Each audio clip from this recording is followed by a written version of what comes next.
Bonjour les enfants, bienvenue pour cette nouvelle semaine. En mathématiques, on continue avec les contenances.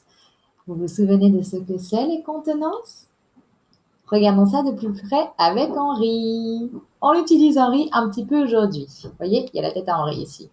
Alors, les contenances, on se rappelle, ça sert à exprimer une quantité de liquide. En fait, la contenance, c'est pour dire combien il y a dans ma tasse, combien il y a dans mon bol, combien il y a de liquide dans mon verre, dans la baignoire. Ça, c'est la contenance. Je veux savoir combien de liquide. On appelle ça tout simplement continence. Contenance, quantité de liquide. Voyez? Alors, souvent les contenances, on les exprime comme les kilos, le poids, hein, on exprime ça en kilos, en grammes, les distances, on utilise les mètres, les kilomètres. Eh bien, les contenances, on va aussi utiliser des mesures précises pour savoir de quoi nous parlons. Si nous parlons de kilomètres, je sais qu'on parle de distance. Si nous parlons de kilos, je sais qu'on parle du poids. Et si on parle des contenances, qu'est-ce que j'utilise? Alors, celles qu'on utilise le plus fréquemment, ce sont les litres ou les centilitres. Vous en avez vu un petit peu partout dans la vie. Alors, par exemple, si on parle des litres, c'est là qu'on va mesurer combien il y a de liquide dans une brique de lait, par exemple. On peut l'avoir en litres, dans une bouteille d'eau, dans mon arrosoir, par exemple, encore. Ça, ce sont les litres. Ou parfois quand on fait la cuisine aussi. Quand vous avez papa et maman qui font la cuisine, ils doivent faire attention aux litres de lait, aux litres d'eau pour cuire les pâtes aussi. Tout ça, c'est les litres. Oui, mais alors vous, est-ce que vraiment vous utilisez la bouteille entière, la grande bouteille? Non, généralement, on ne boit pas directement à la brique, pas directement à la bouteille. Donc, on ne va pas boire directement au litre.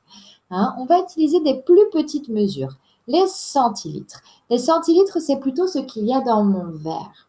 Oui, dans mon verre ou alors encore dans une canette de soda. On peut avoir ça dans un bol, dans une tasse. Ça va plutôt être des centilitres qu'on va utiliser, les plus petits que les litres. Vraiment plus petits que les litres.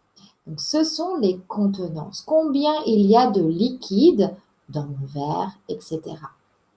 Et puis, bien évidemment, on va devoir bien observer.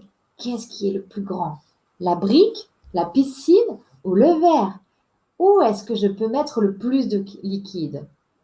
Dans le verre? Est-ce que le verre peut contenir autant de liquide que la piscine?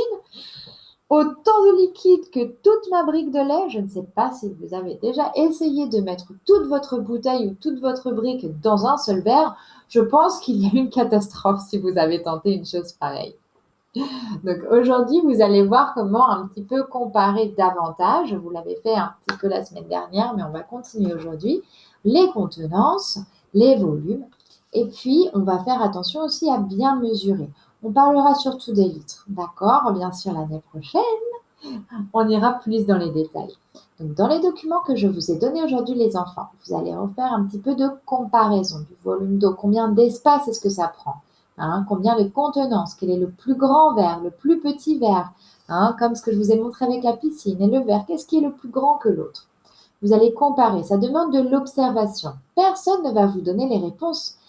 Il faut juste regarder, réfléchir un petit peu. Vous pouvez aussi manipuler à la maison. Moi, ce que je fais, j'utilise un verre et j'utilise des bouteilles pour pouvoir essayer. Quand je ne sais pas, quand je ne comprends pas trop, est-ce que c'est vraiment le verre qui est le plus petit ou la bouteille qui est le plus petit? J'utilise ce que j'ai à la maison pour voir ce qui fonctionne ou ce qui ne fonctionne pas.